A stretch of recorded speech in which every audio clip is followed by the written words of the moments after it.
की फैक्टर क्या होता है? कॉन्फिडेंस होता है। आप जितनी प्रैक्टिस करोगे उतना ज्यादा आप कॉन्फिडेंट फील करोगे, बिकॉज यू नो इसके अलावा कुछ नहीं है, जो भी है उसकी पढ़ाई मैंने की है और उसी में से क्वेश्चंस पूछे जाने वाले हैं। When you are not prepared for the examination, then you have that fear कि क्या होगा मेरा, मैं एग्जामिनेशन दूंगी बट मैं क्लियर होगी नहीं होगी, कितने मार्क्स मिलेंगे। So we don't want that to happen, and that is why from day one I am requesting you all to follow all the instructions that I will be telling you during the class. Class के बाद बच्चे realise करते हैं और उनको ये guilty consciousness लगती है कि काश हम मैम की बातें डे वन से समझते और फॉलो करते तो आज ये दिन नहीं आता। So this shouldn't happen. आप ऐसे बिहेव करो जैसे आप छोटे बच्चे हो, किंडरगार्टन किड्स। कितनी इज्जत में टीचर की बातें सुनते हैं और फॉलो करते हैं, बस वैसे ही आपको बिहेव करना है। जैसे जैसे स्टूडेंट बड़ा होते जाता है ना, वो ओवर स्मार्ट बिहेव करने की कोशिश करता है और उसी ओवर स्मार्टनेस में बच्चा ना गिर जाता है। That shouldn't happen. अगर मैं यहाँ पे बैठी हूं और आपको कुछ बोल रही हूं, you try to understand it is only for your good. इससे फायदा मेरे को नहीं होने वाला है। मैं ऑलरेडी सीए बन चुकी हूं और मेरा करियर भी सेट है। If I am giving you certain instructions, इससे करियर किसका बनने वाला है, मेरा या आपका? सीए बनने के बाद पहली सैलरी मुझे देने वाले हो? नहीं देने वाले हो क्या? नहीं नहीं। अच्छा, और कुछ रिकॉर्ड हो रहा है ये सारी चीजें। सो इससे फायदा आप ही का है। So at least your are 18+ now, so you should be matured enough to understand who are your well wishers and who are not your well wishers. अगर मैं यहाँ पे बैठी हूं और आपको कुछ चीजों का गाइडेंस दे रही हूं, इससे फायदा सिर्फ आपका और आप ही का है और किसी का फायदा नहीं। Nobody is going to be benefited out of it. So I think इतने तो आप स्मार्ट हो ही कि आपको वो चीजें करनी चाहिए जिससे आपका फायदा हो रहा है और वो चीजें अवॉइड करनी चाहिए जिससे आपका नुकसान हो रहा है। So if you are coming in the class, मैं तो रिक्वेस्ट करूंगी आपका एटीट्यूड ऐसा होना चाहिए जैसे you are a primary child. Primary student जो होता है ना, जो अपनी टीचर को अपना भगवान मानता है और उसने कही गई बातें बस आपने फॉलो ही करनी है, वैसा टाइप का अगर आप एटीट्यूड लेके आओगे, सबसे ज्यादा बेनिफिट आपको होने वाला है। देखो, मैं ज्यादा तो डिमांड नहीं करती हूँ, हफ्ते भर में सिर्फ 2 सवालों के जवाब आपसे डिमांड करती हूँ। Am I asking too much from you? बहुत ज्यादा मांग लिया मैंने आपसे? नहीं मांगा, आई डोंट थिंक सो मैंने बहुत ज्यादा मांगा है आपसे। Whatever I have asked is very reasonable. तो इतना अगर आप फॉलो कर लेते हो, बिलीव मी, प्रेपरेटरी लीव में things are going to be really very easy for you. And ये पैंडेमिक टाइम पे हमें ये भी नहीं पता है हमारी एग्जामिनेशन कब होने वाली है, रिजल्ट्स कब आने वाले हैं। तो हो सकता है आपको सही समय मिले भी या कम समय मिले। जैसे इन बच्चों को बहुत कम समय मिला है to prepare for both the groups.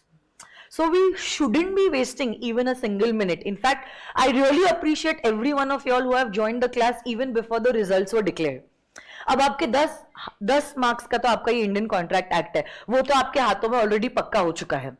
वैसे ही आपके दूसरे सब्जेक्ट्स में भी कुछ कॉस्टिंग के टॉपिक्स हुए होंगे, कुछ अकाउंट्स के हुए होंगे, कुछ टैक्सेशन का हुआ होगा। ये भी आप अभी प्रिपेयर करके रख लो।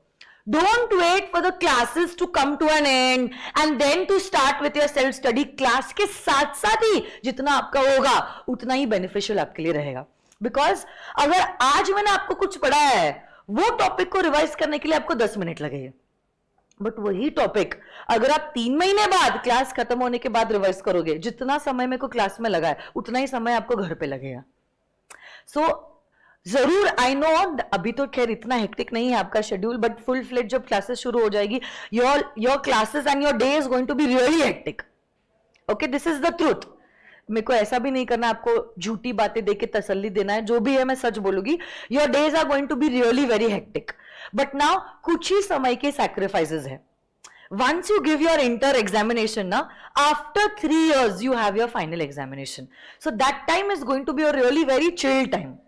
तो कुछ महीनों की मेहनत है और सैक्रिफाइसेस है, बट ये समय अगर आपने अच्छे से निकाल दिया, बिलीव मी, आपकी जिंदगी सेट है। जिंदगी, not only the coming 3 years, because I personally believe crystallization for CA students happens in the intermediate examination. अगर आप इंटर क्लियर करते हो ना, ऑलमोस्ट समझ लो 95% students who clear inter are going to clear CA final in fact CA final में तो आपको 3 साल मिलते हैं वही 8 सब्जेक्ट करने के लिए, और वही 8 सब्जेक्ट करने के लिए आपको सिर्फ 7 से 9 महीने मिलते हैं इन सीए इंटर। तो जो आप 9 महीने में करते हो आराम से आप 3 साल में तो कर ही सकते हो। सो ये कुछ 8-10 महीने आपने संभालने हैं, ये अगर आपने निकाल लिए अच्छी तरीके से, सिंसियरली एंड कंसिस्टेंट हार्डवर्क से, believe me your life is going to be settled. Okay, तो रिविजन में भी इन्वॉल्व रहना है, टेस्ट भी देने हैं आप लोगों ने, अलॉन्ग विद दैट होमवर्क जो मैं कहती हूं वो होमवर्क भी आपने करना है। अगर आपको आपकी वीकनेसेस समझ में आ चुके हैं, start working on the weaknesses from day 1। कुछ कुछ वीकनेसेस मैं ओवरऑल बताती हूं बच्चों के क्या होते हैं। बैड हैंडराइटिंग, ओके, सो अब मैं ये तो एक्सपेक्ट नहीं कर सकती हूं कि 9 महीनों में आपकी हैंडराइटिंग बहुत फंटास्टिक हो जाए, but at least make it sure if your handwriting is not good, you have a reasonable good handwriting so that the examiner can understand the words that you have written. Second challenge is English, especially for my paper because it's a subjective and theoretical paper. Second challenge कुछ बच्चे जो face करते हैं, that is language, English language. So if you're weak in that, start working on that. Third is that students are not able to express the concepts that they have understood and learned. तो इसमें भी आपको क्या करना पड़ेगा, writing practice बहुत ज्यादा करनी होगी। ये 2-3 वीकनेसेस है जो जनरली मैंने बच्चों में देखी है।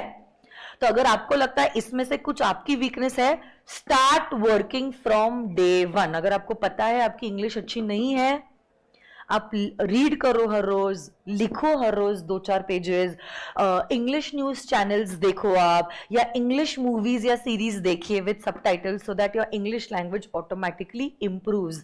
आजकल everything is smart, we also have a smartphone, utilize your smartphone for something good. YouTube पे हजारों लोगों के इंग्लिश के लेक्चर्स फ्री में अवेलेबल हैं जो आपको सिखाते हैं, ट्यूटोरियल्स है उनके जो गाइड करते हैं। Subscribe those channels and learn something from those particular things. अगर आपको लग रहा है आपका प्रेजेंटेशन वीक है, every day right 2 answers, 1 theoretical and 1 case study based answer in your notebook, but start working on your weaknesses right from today. देखो, now you all are not going to be spoon fed. Spoon feeding तो inter में होने नहीं वाली है, foundation में होती थी but not at inter and final level. So you need to understand the seriousness and you need to work on it by yourself. Nobody is going to push you again and again. फिर भी मेरा ऐसा nature है, हर 10-15 दिन में मैं बोलती रहती हूँ, rest is up to you, how much you all are taking from me and how much you all are avoiding. एक कान से सुनना और दूसरे कान से निकालना। बट ये चीज आप समझ लो, अगर आप मेरी बातों को फॉलो करते हो, इसमें फायदा सिर्फ और सिर्फ आपका है और किसी का नहीं, है ना। सो एक टाइम टेबल बना दो, सोच लो आपके डे को कैसे आपको शेड्यूल करना है और उसी के हिसाब से वर्क करना चालू कर दीजिए। ओके, चलो शुरू करते हैं।